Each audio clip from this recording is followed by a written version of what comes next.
बाजार में एक रोड पर मागमा देवी रोज की तरह अपनी छोटी सी टोकरी लेकर मीठे पके हुए अमरूद बेच रही थीं।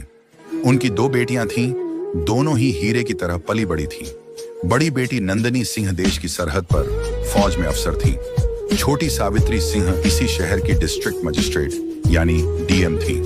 मागमा देवी को अपनी बेटियों पर बहुत नाज था। जब भी कोई पूछता, अम्मा आपकी बेटियां क्या करती हैं, तो उनका सीना गर्व से चौड़ा हो जाता। वह कहती, एक देश की रक्षा करती हैं और दूसरी जिले की। लेकिन मागमा देवी आज भी कभी कभी बाजार में अमरूद बेचने बैठ जाती, पर अपनी बेटियों को कभी नहीं बताती। सब कुछ ठीक चल रहा था, तभी एक इंस्पेक्टर जिसका नाम अरुण चौधरी था, अपनी बुलेट मोटरसाइकिल पर वहां आया। उसने बाइक सड़क किनारे रोकी और सीधा मागमा देवी की टोकरी के पास आकर खड़ा हो गया। अरुण ने टोकरी में से एक अमरूद उठाया और बिना कुछ कहे मुंह में डाल दिया। मागमा देवी थोड़ी सकुचाई और बोली, साहब अमरूद मीठे हैं, आप चाहें तो तोल दूं? अरुण चौधरी ने अकड़ते हुए जवाब दिया, हाँ हाँ दे 1 किलो।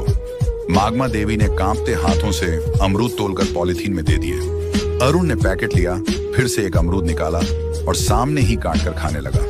कुछ देर तक चबाने के बाद उसने मुंह बनाते हुए कहा, ये क्या बेचा है तूने, एकदम बेस्वाद। अमरूद मीठा तो बिल्कुल भी नहीं है। मागमा देवी घबराकर बोली, नहीं साहब, बहुत मीठे हैं, आप चाहें तो दूसरा छक्कर देख लीजिए। लेकिन अरुण चौधरी हंसते हुए बोला, चुप, तेरे अमरूद का एक दाना भी मीठा नहीं, तूने मुझे बेवकूफ बनाया है। और सुन, मैं 1 रुपया भी नहीं दूंगा, समझी? मागमा देवी ने हिम्मत करके हाथ जोड़ते हुए कहा, साहब मेहनत से लाए हैं, कुछ तो पैसे दे दीजिए बस। यही सुनते ही अरुण चौधरी का पारा चढ़ गया। उसने गुस्से में झुककर पूरी टोकरी उठाई और सड़क की दूसरी तरफ जोर से फेंक दी। टोकरी पलट गई और सारे अमरूद सड़क, गाड़ियों और नाली में बिखर गए। मागमा देवी हक्की बक्की रह गईं। उनकी आंखों में आंसू भर आए, होंठ कांपने लगे। उनकी मेहनत और इज्जत दोनों ही सड़क पर कुचली जा रही थी। आसपास भीड़ जमा हो गई थी। लोग तमाशा देख रहे थे, कानाफूसी कर रहे थे, लेकिन किसी की हिम्मत नहीं हुई कि उस वर्दी वाले से कुछ कहे। फिर अरुण चौधरी ने अपनी मूंछों पर ताव दिया, बाइक स्टार्ट की और वहां से ऐसे चला गया जैसे कुछ हुआ ही ना हो। भीड़ में से किसी ने मागमा देवी की मदद नहीं की, लेकिन पास के ही एक घर की छत पर खड़ा एक नौजवान लड़का रोहित ये सब कुछ अपने मोबाइल फोन में रिकॉर्ड कर रहा था। उसका खून खौल रहा था। वह मागमा अम्मा को बचपन से जानता था और उनका बहुत सम्मान करता था। उसने वीडियो रिकॉर्ड करना बंद किया और सोचने लगा कि इस वीडियो का क्या किया जाए। उसे पता था कि मागमा अम्मा की एक बेटी फौज में है। उसने कहीं से उनका नंबर जुगाड़ किया था। उसने तुरंत वह वीडियो नंदनी सिंह के व्हाट्सएप पर भेज दिया और नीचे एक छोटा सा मैसेज लिखा, नंदनी दीदी, देखिए आज बाजार में आपकी मां के साथ क्या हुआ। हजारों किलोमीटर दूर बर्फीली पहाड़ियों के बीच बॉर्डर की एक चौकी पर नंदनी सिंह अपनी राइफल साफ कर रही थी। तभी उसके फोन पर व्हाट्सएप का मैसेज टोन बजा। उसने फोन उठाकर देखा, एक अनजान नंबर से वीडियो आया था। उसने वीडियो प्ले किया। जैसे जैसे वीडियो आगे बढ़ा, नंदनी के चेहरे का रंग बदलता गया। उसकी शांत आंखें गुस्से से लाल हो गईं। जब उसने इंस्पेक्टर अरुण चौधरी को अपनी मां की टोकरी उठाकर फेंकते देखा, तो उसके हाथ कांपने लगे। उसकी मां, जिसने उसे और उसकी बहन को पालने के लिए अपनी पूरी जिंदगी लगा दी, आज सड़क पर बेबस रो रही थी और लोग तमाशा देख रहे थे। उसके अंदर का फौजी जाग उठा। उसका मन किया कि अभी यहां से जाए और उस इंस्पेक्टर की वर्दी नोच ले। उसने अपने दांत भींच लिए, उसकी सांसें तेज हो गई थीं। उसने तुरंत वह वीडियो अपनी छोटी बहन डीएम सावित्री सिंह को फॉरवर्ड किया। वीडियो भेजते ही उसने सावित्री को फोन लगाया। सावित्री उस वक्त अपने ऑफिस में एक जरूरी मीटिंग में थी। उसने अपनी बड़ी बहन का फोन देखा तो मीटिंग रोककर फोन उठाया और पूछा, हाँ दीदी, सब ठीक है, कुछ भी नहीं है, बोली। नंदनी की आवाज में गुस्सा और दर्द साफ झलक रहा था। मैंने तुझे एक वीडियो भेजा है, उसे देख, अभी के अभी देख। सावित्री ने फोन होल्ड पर रखा और व्हाट्सएप खोला। वीडियो देखते ही उसके पैरों के नीचे से जमीन खिसक गई। उसकी मां, उसकी प्यारी मां, सड़क पर बिखरे अमरूद के लिए रो रही थी। एक मामूली इंस्पेक्टर ने उसकी मां की इज्जत को सड़क पर रौंद दिया था। सावित्री की आंखों में भी आंसू आ गए, लेकिन उसने खुद को संभाला। वो एक डीएम थी, उसे भावनाओं में बहने का हक नहीं था। सावित्री ने कांपती आवाज में कहा, दीदी, मैं बर्दाश्त नहीं कर सकती ये सब। ये सुनते ही नंदनी फोन पर गुस्से में बोली, मैं आ रही हूं, छुट्टी लेकर मैं उसको नहीं छोड़ूंगी। सावित्री नरम आवाज में बोली, नहीं दीदी, आपकी जरूरत देश की सरहद पर है। यह मेरा इलाका है, ये लड़ाई मैं लूंगी। मां को इंसाफ मैं दिलाऊंगी, कानून के तरीके से। नंदनी कुछ देर चुप रही। वह अपनी बहन की आवाज में छिपे इरादे को समझ गई थी। बोली, ठीक है, लेकिन उसे ऐसी सजा मिलनी चाहिए कि उसकी रूह कांप जाए। सावित्री ने कहा, आप चिंता मत करो दीदी, अब यह मेरा काम है, और फोन काट दिया। उसने मीटिंग में मौजूद सभी अफसरों से कहा, यह मीटिंग यहीं खत्म होती है, आप सब जा सकते हैं। सावित्री अपनी सरकारी गाड़ी में नहीं बल्कि एक प्राइवेट गाड़ी में बैठकर अपने पुराने घर की तरफ निकली। रास्ते में उसने अपने डीएम वाले कपड़े बदलकर एक साधारण सा लाल रंग का सलवार सूट पहन लिया। वह अपनी मां के पास एक बेटी बनकर जाना चाहती थी, डीएम बनकर नहीं। जब वह घर पहुंची तो मग्न देवी एक कोने में चुपचाप बैठी थी। उनकी आंखें सूजी हुई थीं। अपनी बेटी को अचानक देखकर वह घबरा गई। सावित्री, तू यहां सब ठीक तो है? सावित्री कुछ नहीं बोली। वह बस अपनी मां के पास गई और उन्हें कसकर गले लगा लिया। मां की गोद में सिर रखकर वह अपने आंसू नहीं रोक पाई। मां, आपने मुझे बताया क्यों नहीं? मागमा देवी ने सिसकते हुए कहा, क्या बताती बेटी, मैं नहीं चाहती थी कि तुम लोगों को कोई परेशानी हो, और वह पुलिस वाला है। छोड़ उसकी बात। आज तू इतने दिनों बाद आई है, आज मैं बहुत खुश हूं। सावित्री ने अपनी मां के आंसू पोंछे और उनका हाथ अपने हाथ में ले लिया और बोला, अब आप गरीब और अकेली नहीं है मां। आपकी बेटी इस जिले की मालिक है। मैं वादा करती हूं, जिसने भी आपके साथ ऐसे दुर्व्यवहार किया है उसे उसकी कीमत चुकानी पड़ेगी। आपकी खोई हुई इज्जत में वापस लाऊंगी। मंदमा देवी ने अपनी बेटी की आंखों में एक अलग ही आत्मविश्वास देखा। वह बस चुपचाप उसे देखती रही। उस रात सावित्री ने एक पूरा प्लान बनाया। वह जानती थी कि अगर वह डीएम बनकर थाने जाएगी तो सारे पुलिस वाले उसके पैरों में गिर जाएंगे और असली गुनहगार कभी सामने नहीं आएगा। उसे उन्हें रंगे हाथों पकड़ना था। अगली सुबह उसने पीला सलवार सूट पहना और अपने सबसे भरोसेमंद अफसर एसडीएम विकास को फोन किया। विकास, मैं तुम्हें एक काम दे रही हूं और यह बात हम दोनों के बीच ही रहनी चाहिए। उसने कहा, जी मैडम, हुक्म कीजिए। बोली, मैं अभी सिविल ड्रेस में शहर के कोतवाली थाने में एक पर लिखवाने जा रही हूं, अपनी पहचान छिपाकर। मैं चाहती हूं कि तुम ठीक 2 घंटे बाद जिले के एसपी, डीएसपी और बाकी बड़े पुलिस अफसरों की टीम के साथ थाने पहुंचो। जब तक मैं इशारा ना करूं कोई कुछ नहीं बोलेगा। विकास ने कहा, ठीक है मैडम, जैसा आप कहें। सावित्री ने फोन रख दिया। दोस्तों, अब खेल शुरू होने वाला था। सावित्री ने एक साधारण सा पीले रंग का सलवार सूट पहना, चेहरे पर दुपट्टा डाला और एक आम नागरिक की तरह ऑटो पकड़कर कोतवाली थाने पहुंची। थाने का माहौल वैसा ही था जैसा उसने सोचा था। एक हवलदार ऊँघ रहा था और इंस्पेक्टर अरुण चौधरी और एसएचओ संदीप राणा चाय पीते हुए हंसी मजाक कर रहे थे। सावित्री डरते डरते उनकी टेबल के पास गई। जी, मुझे एक शिकायत दर्ज करवानी है। एसएचओ संदीप राणा ने उसे ऊपर से नीचे तक देखा। क्या हुआ, किसने परेशान किया जी? कल बाजार में इंस्पेक्टर साहब ने। जैसे ही उसने इंस्पेक्टर का नाम लिया, अरुण चौधरी चौकन्ना हो गया। उसने सावित्री को घूर कर देखा। क्या इंस्पेक्टर साहब ने? नाम क्या है तेरा और किस इंस्पेक्टर की बात कर रही है? जी, आप ही थे। आपने कल बाजार में एक बुजुर्ग महिला के अमरूद की टोकरी सड़क पर फेंकी थी। मैं उनकी बेटी हूं। सावित्री ने अपनी आवाज में थोड़ी घबराहट लाने की कोशिश की। यह सुनते ही अरुण और संदीप जोर जोर से हंसने लगे। ओहो, तो तू उस बुढ़िया की बेटी है? अरुण ने मजाक उड़ाते हुए कहा। तो क्या हुआ, सड़क पर गंदगी फैलाएगी तो लाठी पड़ेगी ना। चल भाग, यहां से कोई एफआईआर नहीं लिखी जाएगी। सावित्री ने थोड़ा साहस दिखाते हुए कहा, लेकिन यह गैर कानूनी है। आपने वर्दी का गलत इस्तेमाल किया है। एसएचओ संदीप गरजातू, हमें कानून सिखाएगी, ज्यादा जुबान चलाई तो तुझे ही अंदर कर दूंगा। सरकारी काम में बाधा डालने के जुर्म में निकल। यहां से सावित्री वहीं खड़ी रही और बोली, मैं फर लिखवाए बिना नहीं जाऊंगी। बहस बढ़ रही थी कि तभी एक हवादार भागता हुआ अंदर आया। उसकी सांसें फूली हुई थीं। सर गंगा प्रसाद यादव जी थाने में आ रहे हैं। गंगा प्रसाद यादव का नाम सुनते ही अरुण और संदीप दोनों के चेहरे का रंग बदल गया। गंगा प्रसाद शहर का एक बहुत बड़ा और दबंग नेता था, जिसके इशारे पर पुलिस वाले नाचते थे। दोनों इंस्पेक्टर अपनी कुर्सी से ऐसे उछले जैसे करंट लग गया हो।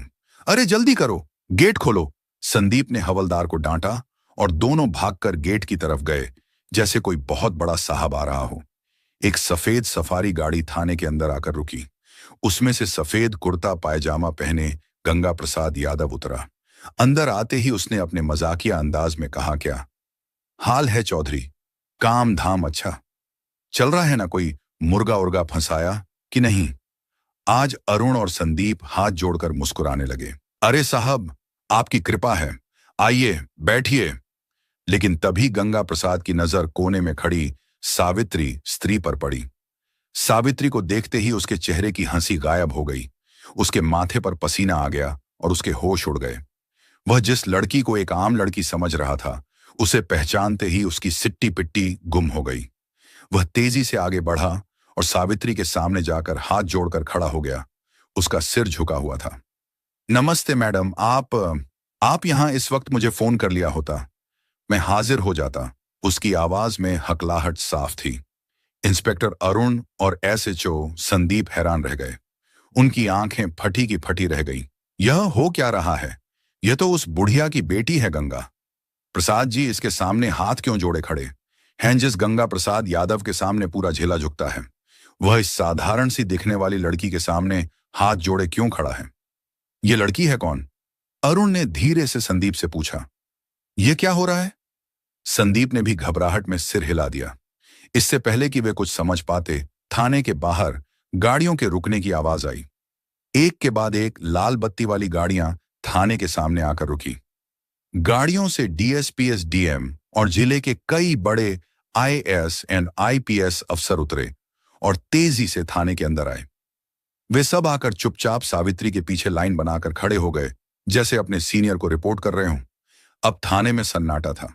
सिर्फ पंखे की घर घर की आवाज आ रही थी। अरुण चौधरी और संदीप राणा पत्थर के बुद्ध बन चुके थे। उनके हलक सूख गए थे। माथे पर पसीने की बूंदें चमक रही थीं। तभी डीएसपी ने आगे बढ़कर गुस्से में अरुण चौधरी की तरफ देखकर कहा, इंस्पेक्टर तमीज से खड़े हो जाओ। तुम जिले की डीएम मैडम सावित्री सिंह के सामने खड़े हो। DM madam. यह शब्द किसी बम की तरह थाने में फटा। अरुण और संदीप के पैरों तले जमीन खिसक गई। उन्हें लगा जैसे किसी ने उनके कानों में पिघला हुआ शीशा डाल दिया हो। वे कांपते हुए सावित्री को देखने लगे, जिसे वे कुछ देर पहले अमरूद वाली की बेटी कहकर बेइज्जत कर रहे थे। सावित्री की आंखों में अब एक आम लड़की की घबराहट नहीं, बल्कि एक डिस्ट्रिक्ट मैजिस्ट्रेट का रौब और गुस्सा था। उसने अपनी ठंडी और कड़क आवाज में कहा, inspector Arun Chaudhary and SHO Sandeep Rana, दोनों की आत्मा तक कांप गई। You are suspended with immediate effect. Savitri ने आदेश दिया। एसडीएम साहब, इन दोनों के खिलाफ वर्दी की ढांस दिखाने, एक आम नागरिक को अपमानित करने और अपनी ड्यूटी ना करने के जुर्म में फर्ज दर्ज कीजिए। साथ ही इनके खिलाफ एक विभागीय जांच भी बिठाई जाए। एसपी साहब ने तुरंत अपने मातहतों को इशारा किया और दोनों इंस्पेक्टरों की बेल्ट और टोपी उतरवा दी गई। कल तक जो शेर बने घूम रहे थे, आज बीगी बिल्ली की तरह सिर झुकाए खड़े थे। तभी नेता गंगा प्रसाद यादव ने हिम्मत करके कहा, मैडम नादान है, गलती हो जाती है, माफ कर दीजिए, मैं समझा दूंगा इनको। सावित्री ने घूमकर गंगा प्रसाद को ऐसी नजरों से देखा कि वो कांप गया।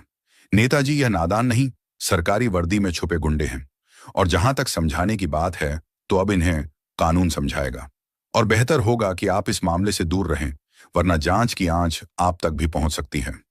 गंगा प्रसाद यादव का चेहरा सफेद पड़ गया। वह समझ गया कि इस नई डीएम से टकराना आसान नहीं है।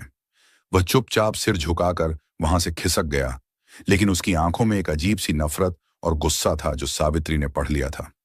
अगली सुबह सब समझ रहे थे कि डीएम बेटी ने मां को इंसाफ दिलाया। सब कुछ ठीक लग रहा था, लेकिन सावित्री एक दिन रात को जब खाना खा रही थी, तभी उसके पर्सनल फोन पर एक अननोन नंबर से कॉल आया। उसने फोन उठाया। हेलो।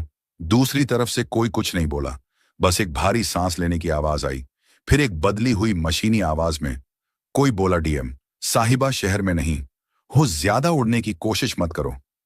इंस्पेक्टर तो बस मोहरे थे, खेल तो अब शुरू होगा। सावित्री ने कड़क आवाज में पूछा, कौन बोल रहा है? वही जिसकी दुम पर तुमने पैर रख दिया है, कहकर उस आदमी ने फोन काट दिया। सावित्री के माथे पर चिंता की लकीरें उभर आईं। वह समझ गई थी कि गंगा प्रसाद यादव इतनी आसानी से हार मानने वालों में से नहीं है। यह लड़ाई अभी खत्म नहीं हुई थी, बल्कि अब और भी ज्यादा खतरनाक होने वाली थी। उसे अब सिर्फ अपनी मां की इज्जत ही नहीं, बल्कि उनकी जान की भी फिक्र होने लगी थी। उसने तुरंत ही एसपी को फोन किया और अपनी मां के घर के आसपास सादी वर्दी में 2 पुलिस वालों को तैनात करने को कहा। वह अपनी मां को डराना नहीं चाहती थी, लेकिन कोई भी खतरा मोल लेना भी नहीं चाहती थी। अगले कुछ दिन शांति से गुजरे। सावित्री को लगा शायद उसकी चेतावनी काम कर गई और गंगा प्रसाद यादव पीछे हट गया है, लेकिन वह तूफान से पहले की शांति थी।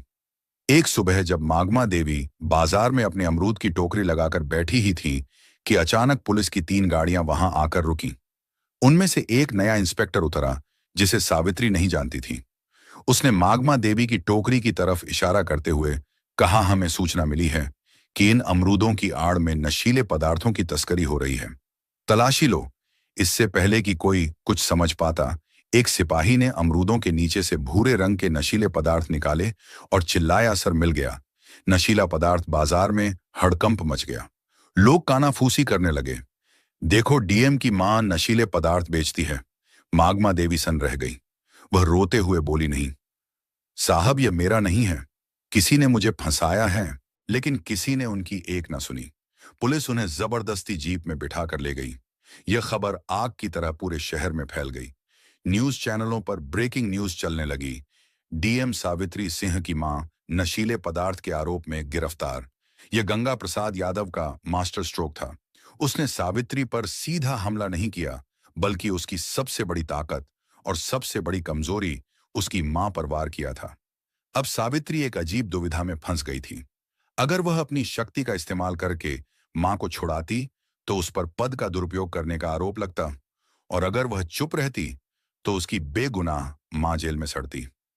सावित्री के ऑफिस में फोन की घंटियां बजने लगीं। मीडिया मंत्री, सीनियर अधिकारी, हर कोई जवाब मांग रहा था। तभी उसकी बहन आर्मी ऑफिसर अवनिका का फोन आया। उसकी आवाज में गुस्सा और बेचैनी थी। बहन, ये क्या हो रहा है? मैं आ रही हूं। मैं उस गंगा प्रसाद को नहीं छोड़ूंगी। सावित्री ने गहरी सांस ली और अपनी आवाज को स्थिर करते हुए कहा, नहीं दीदी, तुम्हें आने की जरूरत नहीं है। अगर हम भी उनकी तरह गैर कानूनी काम करेंगे तो उनमें और हम में फर्क क्या रह जाएगा? यह लड़ाई अब कानून के दायरे में ही लड़ी जाएगी और जीतेगी भी। सावित्री ने तुरंत एक प्रेस कॉन्फ्रेंस बुलाई। पूरा मीडिया हॉल खचाखच भरा था। कैमरों की फ्लैश लाइट उसकी आंखों में चुभ रही थी। उसने माइक संभाला और कहा, मैं जानती हूं आप सबके मन में क्या सवाल है। मेरी मां पर गंभीर आरोप लगे हैं। कानून सबके लिए बराबर है, चाहे वह एक आम नागरिक हो या डीएम की मां। इसलिए मैं इस केस की जांच से खुद को अलग करती हूं, ताकि जांच पर कोई असर न पड़े। एसपी साहब एक स्पेशल टीम बनाकर इस मामले की निष्पक्ष जांच करेंगे। मुझे भारत के कानून पर पूरा भरोसा है। दूध का दूध और पानी का पानी होकर रहेगा। सावित्री का यह दांव देखकर गंगा प्रसाद यादव भी हैरान रह गया। उसे लगा था कि सावित्री बौखलाकर कोई गलत कदम उठाएगी, लेकिन उसने तो बड़ी समझदारी से खुद को जांच से अलग कर लिया था। लेकिन सावित्री सिर्फ कानून के भरोसे नहीं बैठी थी। उसने रोहित को बुलाया। वही लड़का जिसने पहला वीडियो बनाया था? सावित्री ने कहा, रोहित, मुझे तुम्हारी मदद चाहिए। तुम बाजार में रहते हो, वहां की हर हरकत पर तुम्हारी नजर रहती है। पता लगाओ उस दिन मां की टोकरी के पास कौन कौन आया था। कोई भी अजीब हरकत, कोई भी नया चेहरा, मुझे हर छोटी बड़ी जानकारी चाहिए। रोहित अपनी डीएम दीदी की मदद करने के लिए तुरंत तैयार हो गया। उसने बाजार के दूसरे दुकानदारों और अपने दोस्तों से पूछताछ शुरू कर दी। 2 दिन की कड़ी मेहनत के बाद उसे एक सुराग मिला। पास की एक दुकान के बाहर लगे सीसीटीवी कैमरे की फुटेज में एक आदमी मागमा देवी की टोकरी के पास कुछ रखते हुए दिखा था। उसका चेहरा साफ नहीं था, लेकिन वह वही आदमी था जिसे लोगों ने सस्पेंड हुए इंस्पेक्टर अरुण चौधरी के साथ कई बार देखा था। सबूत मिल चुका था। यह सारा खेल गंगा प्रसाद यादव ने अपने पिट्ठू सस्पेंड हुए इंस्पेक्टरों के जरिए रचा था। अब बारी सावित्री की थी। उसने एसपी के साथ मिलकर एक जाल बिछाया। उन्होंने यह झूठी खबर फैलाई कि सीसीटीवी फुटेज में नशीला पदार्थ रखने वाले का चेहरा साफ साफ आ गया है और पुलिस उसे पकड़ने ही वाली है। यह खबर सुनते ही गंगा प्रसाद यादव के कैंप में खलबली मच गई। उसने तुरंत अरुण चौधरी को फोन किया। वह आदमी पकड़ा नहीं जाना चाहिए। उसको कुछ करो, वरना हम सब पकड़े जाएंगे। गंगा प्रसाद को नहीं पता था कि उसका फोन पहले से ही पुलिस के सर्विलांस पर था। अरुण चौधरी और संदीप राणा उस आदमी को ठिकाने लगाने के लिए जैसे ही शहर के बाहर एक सुनसान जगह पर पहुंचे, सावित्री और एसपी ने अपनी पूरी टीम के साथ उन्हें घेर लिया। रंगे हाथों पकड़े जाने पर दोनों ने गंगा प्रसाद यादव के खिलाफ अपना मुंह खोल दिया। अगली सुबह जब गंगा प्रसाद यादव अपने घर पर बैठकर चाय पी रहा था और अपनी जीत का जश्न मनाने की सोच रहा था, तभी दरवाजे पर जोरदार दस्तक हुई। उसने दरवाजा खोला तो सामने डीएम सावित्री सिंह एसपी और भारी पुलिस फोर्स को देखकर उसके होश उड़ गए। वह हकलाते हुए बोला, ये क्या हो रहा है मैडम? सावित्री ने अपनी आंखों में इस्पात जैसी कठोरता ली कहा, खेल खत्म हो गया नेताजी। आपके मोहरे पकड़े जा चुके हैं और उन्होंने आपके सारे राज उगल दिए हैं। आपके पास कोई सबूत नहीं है। गंगा प्रसाद चिल्लाया, आप मुझे हाथ नहीं लगा सकती। एएसपी ने आगे बढ़कर उसके हाथ में अरेस्ट वारंट थमाते हुए कहा, सबलियों, here's the proofread version of your sentences. हमारे पास आपकी फोन रिकॉर्डिंग है जिसमें आप एक गवाह के खिलाफ अभिशब्द बोल रहे थे। अब आप हमारे साथ थाने चलेंगे। गंगा प्रसाद यादव का राजनीतिक साम्राज्य एक ही पल में ढह गया। उसे हथकद्दियां पहनाकर पुलिस जीप में ले जाया गया। उसी शाम मागमा देवी को बाइज्जत बरी कर दिया गया। जब वह जेल से बाहर आई तो सावित्री उन्हें लेने आई थी। माँ बेटी एक दूसरे के गले लगकर रो पड़ी और बोली, अब आपको अमरूद बेचने की जरूरत नहीं है। अगली सुबह मागमा देवी को अपनी गाड़ी में बैठाकर अपनी पोस्टिंग पर लेकर चली गई और दोनों साथ में हंसी खुशी रहने लगे। जब उसकी बड़ी बहन की आर्मी से छुट्टी मिलती तो वह भी आ जाती। तीनों साथ में हंसी खुशी रहते। तो दोस्तों, यह कहानी केवल मनोरंजन और शिक्षा के उद्देश्य से बनाई गई है।